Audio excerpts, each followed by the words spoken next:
There's a reason most people misunderstand power. It's because they think it only wears a crown of gold, never a crown of stars. But what if true power is intuitive, sensual, creative, and ancient beyond belief? What if everything you've been taught about strength has quietly ignored the most mysterious force of all, the divine feminine? In this video, we're going to uncover what schools never taught and modern culture can't quite grasp. The Empress archetype, decoded through the lens of Carl Jung and the tarot. If you've ever felt like your logic wasn't enough, like something deeper was calling you toward beauty, birth, and transformation, then you've already heard her whisper. The Empress doesn't ask permission to exist. She reveals the truth that lives in your body, your dreams, your art, and your longing. And through the symbols of the tarot and the psychology of the unconscious, we'll explore how her energy lives in you. Whether you're a healer, an artist, or simply someone who craves inner wholeness, this journey will unlock something real. Forget the shallow versions of femininity we see online. This isn't about aesthetics or performance. It's about psychic integration, sacred geometry, mythological power, and emotional truth. Jung saw it, the mystics knew it, and now it's time for you to feel it. The Empress isn't a fantasy, she's a blueprint. And once you recognize her, you'll never see creation, power, or yourself the same way again. Chapter 1. The Empress and her symbolism. The Empress doesn't walk into a room, she arrives. Draped in abundance, crowned by stars, and seated upon the very fabric of the earth's fertility, she radiates the essence of the divine feminine. Her throne is not merely a seat. It's a declaration that spirit and matter are not enemies, but lovers in sacred union. At her feet, nature blossoms. Above her, the golden orb with a cross, a symbol of sovereignty not over others, but over her own inner cosmos. Even a golden eagle, perched subtly or soaring overhead, whispers of vision, power, and maternal clarity. She carries the sacred triangle within her, not as decoration, but as destiny. This is not geometry for mathematicians. It's geometry for magicians. The triangle, the number 3, the Trinity, they all converge in her. Where the magician says, "I will," and the high priestess says, "I know," the Empress smiles and says, "I become." Her realm is lush not just in wheat and water, but in psychic energy and the alchemical dance between womb and word, dream and deed. To create is her nature, but her creation is never just physical. It's emotional, intuitive, transformational. Let's get real. You've already met the Empress. She's that moment when an idea becomes a painting, when a longing turns into a garden, when a conversation births a breakthrough. She's that flash of feminine inspiration when logic hits a dead end. If you've ever felt intuition pulling you toward a decision that logic couldn't explain, that was her, whispering through the unconscious. Want to connect more with this force? Try creative journaling, nature walks, or even cooking intuitively without a recipe. Trust that inner nudge. Her surroundings tell the story as much as her body. The forest behind her is not just decoration. It's a portal. The water isn't just symbolic. It's alive with emotional flow. The crown of stars isn't ornamental. It's a map of higher consciousness. And all of this is in service to one thing: the birth of something that never existed before. She is the bridge between mystery and manifestation. Not passive like a dreamer, but not forceful like a commander. Her power is seductive, receptive, and irresistible. But don't mistake softness for fragility. Her seduction can shake kingdoms. The same feminine power that nurtures life can unravel empires if misused or misunderstood. She's not just a Madonna. She's also the Mad Queen when disconnected from her source. She's not just your mother. She's Mother Nature herself, creative, chaotic, wise, and wildly unpredictable. And just when you think you've figured her out, she introduces you to her sister. Chapter 2. Relationship with other archetypes. The Empress doesn't stand alone. She exists in a royal and cosmic triangle, a living geometry of balance and contrast. On one side stands the High Priestess, veiled in silence and mystery, guarding the feminine mysteries from behind the curtain. On the other, the Emperor, seated in stone, ruling over form and logic. The Empress? She flows between them. She expresses what the High Priestess contains. She breathes spirit into the Emperor's law.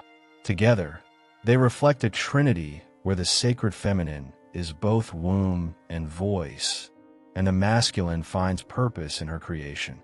The High Priestess whispers in dreams, the Empress sings in life.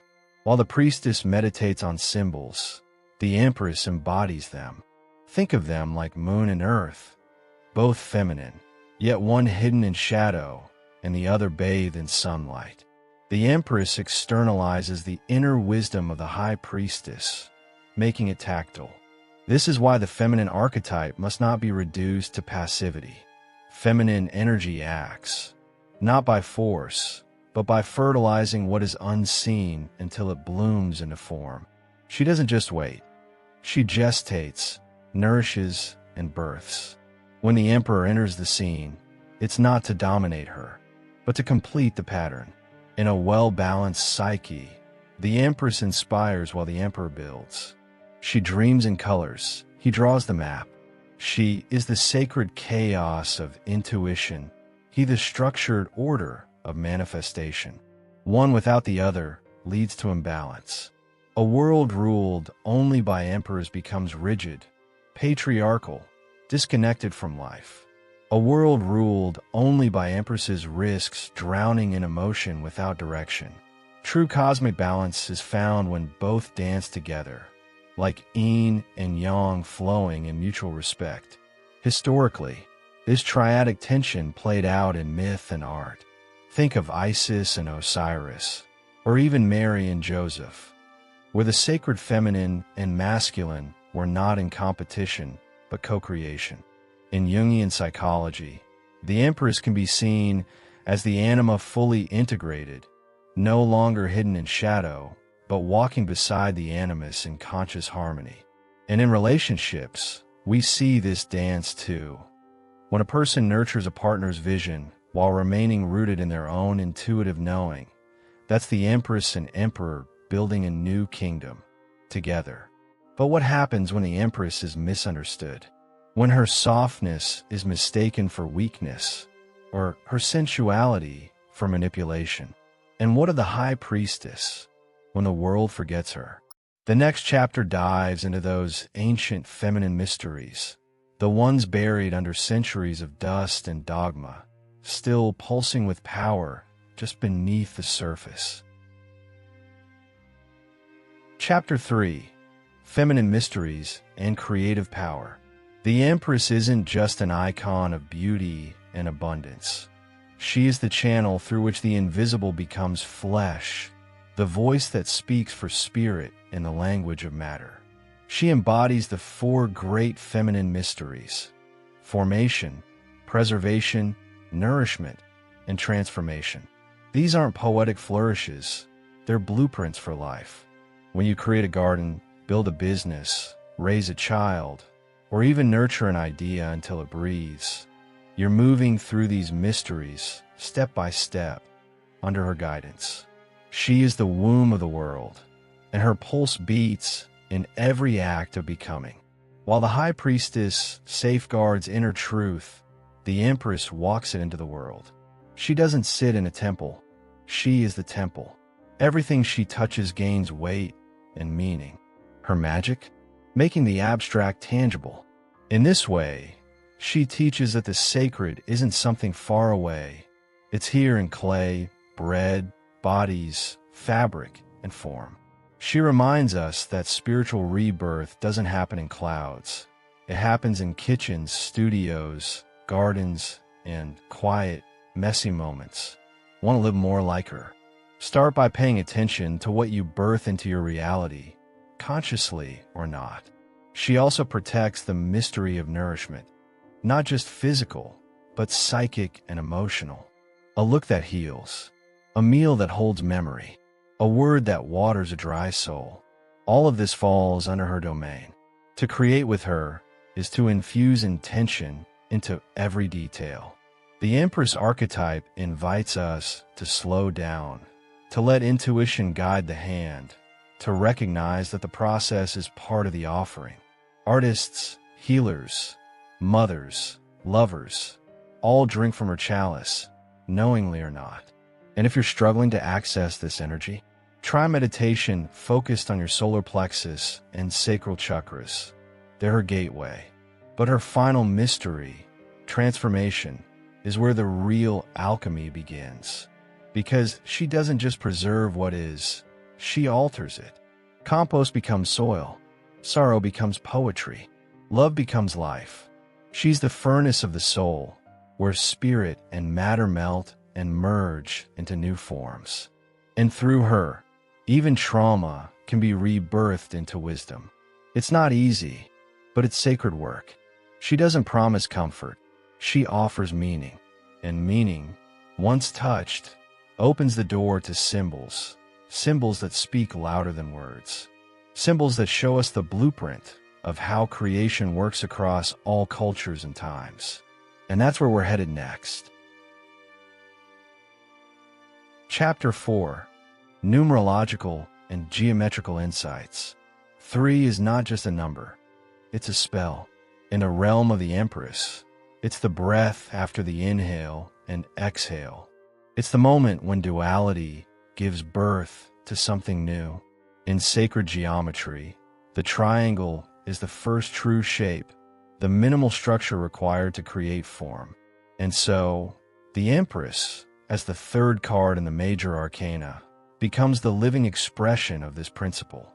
She is the resolution of opposites, the child of heaven and earth, the sacred third that unites spirit and matter in a dynamic and creative dance. Pythagoras taught that 3 was the number of harmony, the point at which polarity synthesizes into a higher unity. Look at the triangle again. Not static, but stable. The Empress wears it not on her dress, but in her being. She is what happens when masculine and feminine energies merge, not to cancel each other out, but to give rise to a new frequency. Think of 2 parents and a child, or an idea, followed by effort, and finally a creation. She lives in this process. The golden orb and the cross of Venus echo this union. Circle and cross, infinite and grounded, spirit and form. It's not just metaphysics. It's biology, psychology, and daily life. In every meaningful decision, there's a triadic structure: the known, the unknown, and the synthesis that moves you forward. The Empress thrives in this synthesis. Want to feel her presence? Try using triangle-based visualizations and meditation, especially around your heart space. Or explore mandalas with threefold symmetry. These are not just designs. They're maps to activate psychic energy and align with feminine intuition. Across cultures, trinities are sacred: Father, Son, and Holy Spirit. Brahma, Vishnu, Shiva, Maiden, Mother, Crone. Each trinity carries the imprint of life's unfolding. And in the tarot, the Empress brings that truth to life. She reminds us that creation doesn't happen from isolation. It's born through connection. She invites us to honor not just beginnings and endings, but the sacred middle, where transformation happens. That's where she lives. In a moment, something becomes something else. And when that something else begins to take form in culture, art, and myth, it's no longer just energy. It becomes image. And that's where the visual history of the Empress starts to tell its own story. Chapter 5. Artistic and Mythological Depictions. The Empress is no stranger to art. She is its mother, its muse, its whisper in the sculptor's ear. Throughout history, her essence has appeared in forms that transcend time. In medieval iconography, she unfolds like the Vierge of Rant, a wooden statue of the Madonna opening her own body to reveal a divine interior. This isn't just religious art. It's an invitation to see the sacred feminine as a vessel of both mystery and revelation. Her body becomes a cathedral, her womb, the chamber of secrets, her gesture, a cosmic unveiling.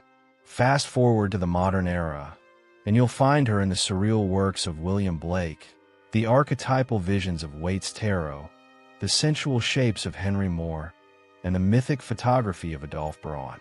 She's not static. She evolves with our collective psyche. Each artist who channels her does so through a different facet, sometimes nurturing, sometimes wild, sometimes veiled in mysticism. The feminine archetype is never a one-note character. It's a prism of light bending through culture, symbol, and soul. And in each depiction, the Empress reminds us of her dual nature. She can be Isis, cradling Horus, or Ceres, mourning Persephone, or Venus, rising from the foam in all her radiant seduction. But she is also Kali, necklace of skulls, tongue out, dancing on the bones of illusions. That's the paradox we must hold. The Empress is not always gentle. Sometimes she destroys what's stagnant to make space for something truer. To recognize her only in the soft light is to miss her fire. And yet, it is that very fire that lights the path for transformation. These mythological and artistic embodiments serve a deeper function. They mirror our inner landscape. When you see a statue of Venus or a painting of Mary, ask yourself, what part of me is being reflected here? The part that wants to love, to nourish, to seduce, or perhaps the part that longs to destroy in order to recreate? The Empress offers not just imagery, but initiation. She invites you into a relationship with your own feminine mysteries, whether you're male or female, artist or observer. And through that relationship, the unconscious begins to stir. Images turn to dreams, dreams turn to symbols, and symbols start whispering truths you didn't know you carried. And that, my friend, is where psychology meets the sacred, where Jung's voice begins to echo through the corridors of the Empress's palace. Chapter 6. Jungian and Psychological Interpretations. Carl Jung didn't just explore the psyche, he danced with its shadows and symbols. And when it comes to the Empress, he saw more than a tarot card or mythic figure. He saw a portal. In her, spirit reconnects with body, thought bows to feeling, and the unconscious surges into the conscious like a wave over dry land. She doesn't live in the intellect. She lives in the dream, the gut, the ache in the chest that says, there's more. She bridges worlds, reminding us that true transformation doesn't come from reading. It comes from feeling, embodying, surrendering. In Jungian terms, the Empress emerges as a dynamic expression of the anima, the feminine soul within the masculine psyche. But she's not just a soft whisper, she's a force.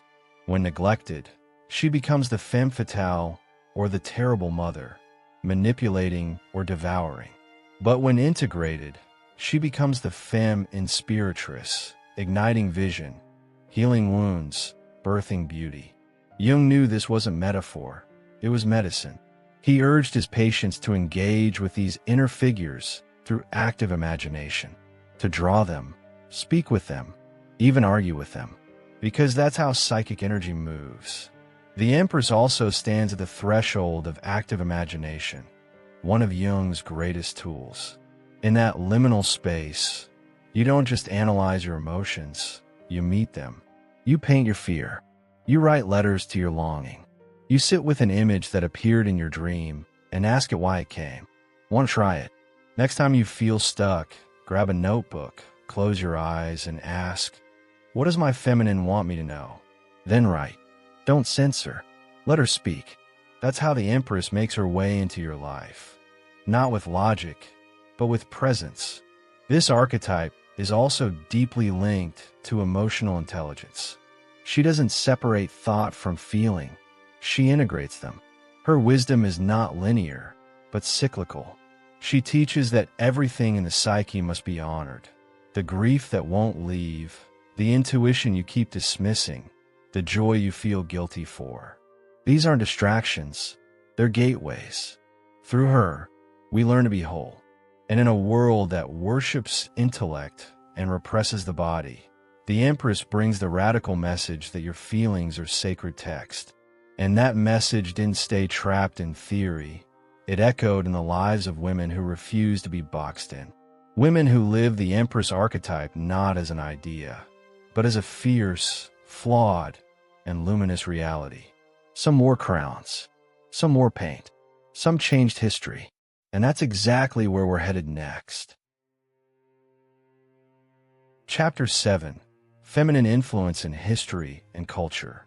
The Empress walks not only through myth and dream, but down the corridors of history, wearing crowns, corsets, and sometimes scandal.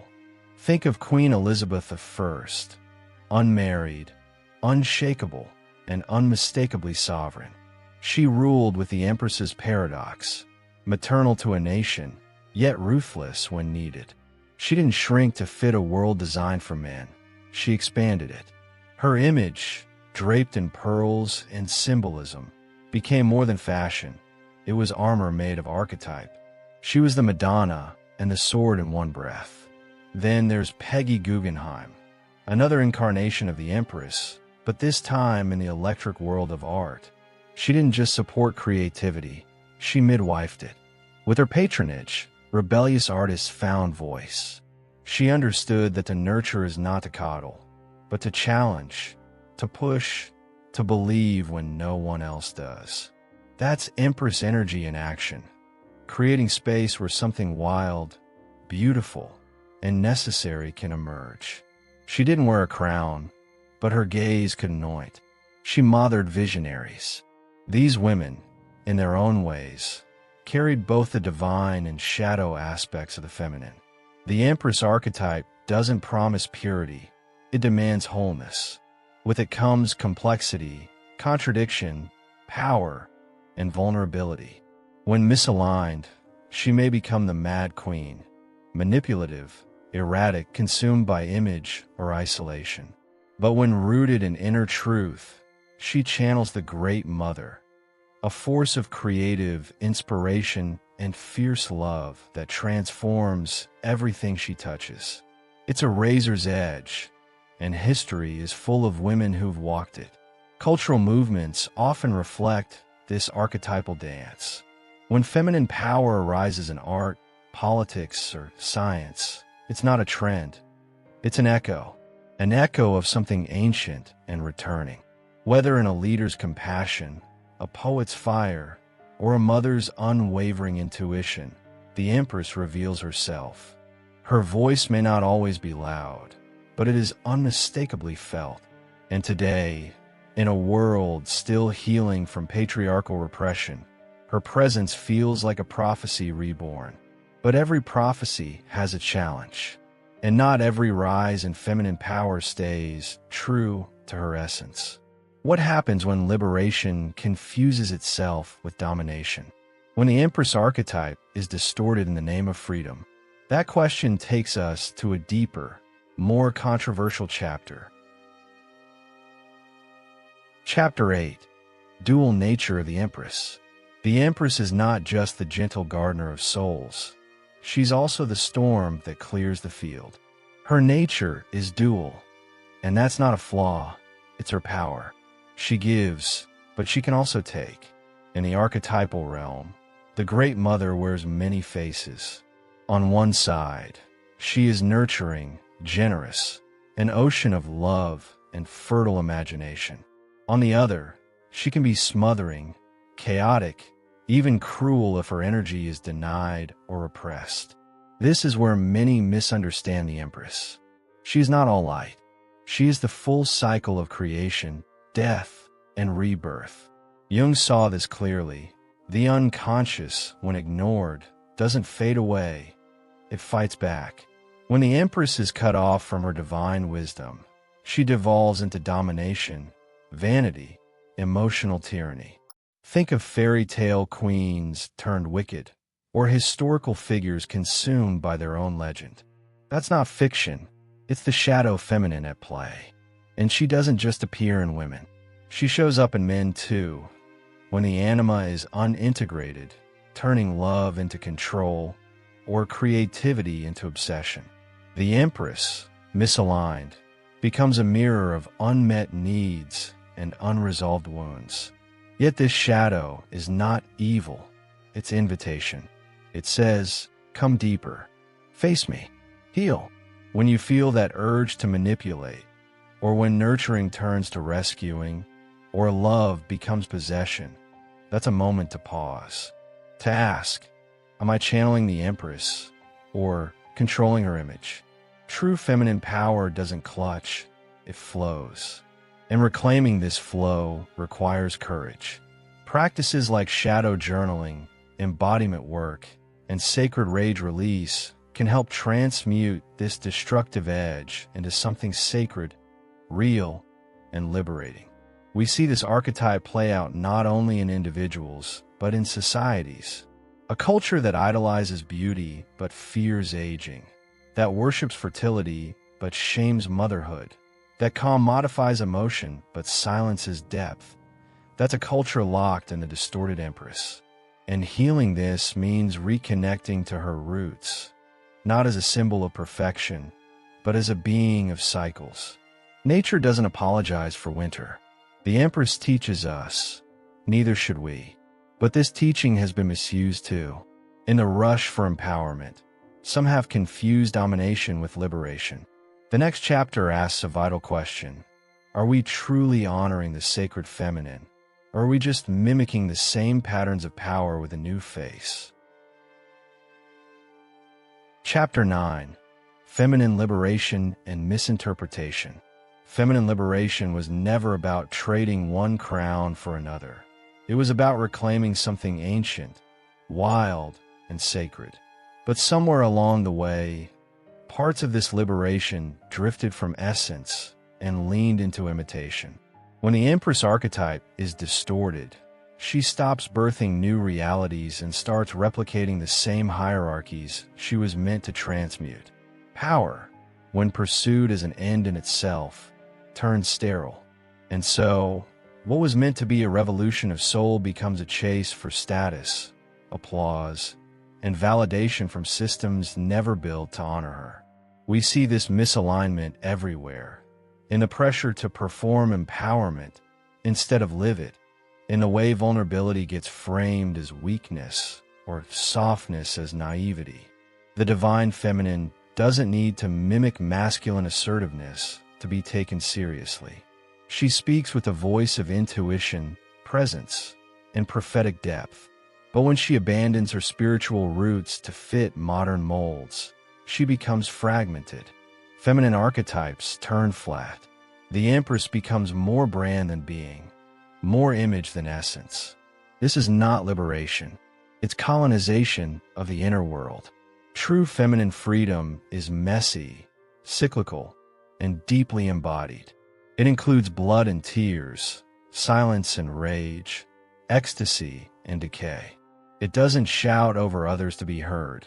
It speaks in symbols, dreams, and sensations. The Empress archetype reminds us that real power is generative. It creates life, art, insight. It heals. And it often moves in the opposite direction of social trends. Want to reclaim this? Ditch the hustle culture for a day. Turn your phone off. Light a candle. Journal without filters. Let your body move without choreography. That's the Empress knocking. There's a danger in rejecting masculine oppression by becoming a distorted masculine mirror. In doing so, the sacred feminine forgets she has her own tempo, logic, and language. She was never meant to conquer. She was born to co-create. Jung warned of this shadow. When anima becomes unconscious, Her energy can turn manipulative, chaotic, or disembodied. But when honored, she awakens dormant creativity, radical empathy, and fierce compassion. Feminine liberation isn't about power over others.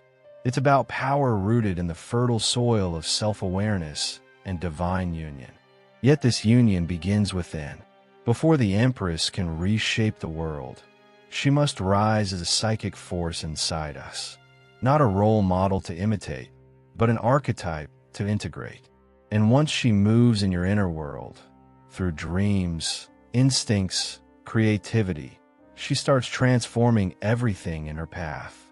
And that's where her mystery deepens even more, as an inner presence guiding not just what we do, but who we dare to become.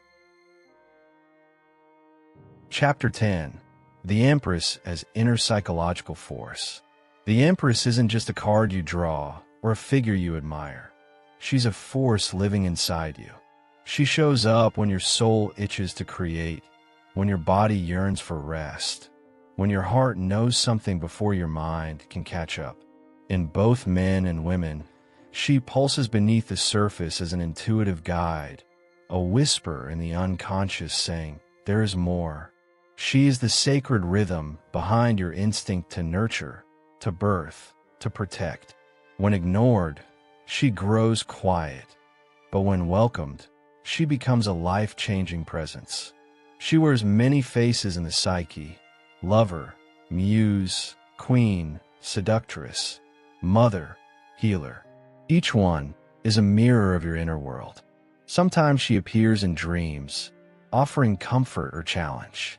Sometimes in waking life, through synchronicities, longings, or even creative surges that seem to come out of nowhere. These are not random. They are her language. She speaks through color, sound, feeling, intuition. The more you attune to this frequency, the more whole you begin to feel, not fragmented by roles, but reunited in essence. Carl Jung taught us that real transformation comes through integration, not analysis alone. The Empress can't be understood purely by intellect. She must be felt, embodied, lived. Want to activate her in your life? Try active imagination. Sit quietly, visualize her, and ask what she wants to show you. Or create something. Paint, dance, write without judging the outcome. Let your body and soul collaborate. She thrives in those spaces where control fades and presence takes over. This is how psychic energy moves from potential into form. The Empress inside you also holds the power of healing. She invites you to soften where you've hardened, to listen where you've dismissed, to trust what you were taught to doubt. Her path is not linear. It spirals inward. Every emotional wound, creative block, or moment of apathy can be traced back to a place where she's been suppressed. And so, her return isn't always comfortable. It shakes, stirs, dissolves. But in doing so, she makes space for something more true to emerge. Something whole, something real. And that's the beauty of her mystery. She doesn't live outside of you, waiting to be discovered. She lives within, waiting to be remembered. And once she's awakened, the world around you begins to shift. Symbols speak louder, instincts grow sharper, life feels richer. And just as the Empress births creation into the visible world, she also births a deeper awareness in you, one that will lead you, if you let it, to the next sacred revelation. Conclusion: where have you ignored the Empress voice? So now the question isn't whether the Empress exists, it's whether you're willing to let her speak through you. In a world addicted to logic and speed, she invites you into a slower, deeper wisdom that doesn't ask for validation. It just is. You've seen her in myth, in history, in art. But the real magic happens when you recognize her in your own reflection, in your urges to create, in your capacity to hold space, and in your deepest longing to become whole. She's not an icon to worship. She's a force to embody. And whether you express her through nurturing, leadership, sensuality, rebellion, or silence. She's always been part of your internal landscape. But here's the challenge. Are you living from that source, or just dancing around it? The world doesn't need more people following scripts. It needs more people birthing visions. The Empress archetype gives you permission to stop apologizing for your softness, your power, your contradictions. She asks you to trust your inner rhythm again. So now it's your turn. What is she trying to create through you? Where have you ignored her voice? And what would your life look like if you stopped pushing and started allowing? Drop a comment below and tell me, how does the Empress live in you? Let's bring this archetype out of the shadows and into the collective conversation. And if you want to keep diving deep into sacred psychology, mystical symbolism, and the truth behind archetypes, hit that subscribe button and turn on the notifications. The Empress was just the beginning.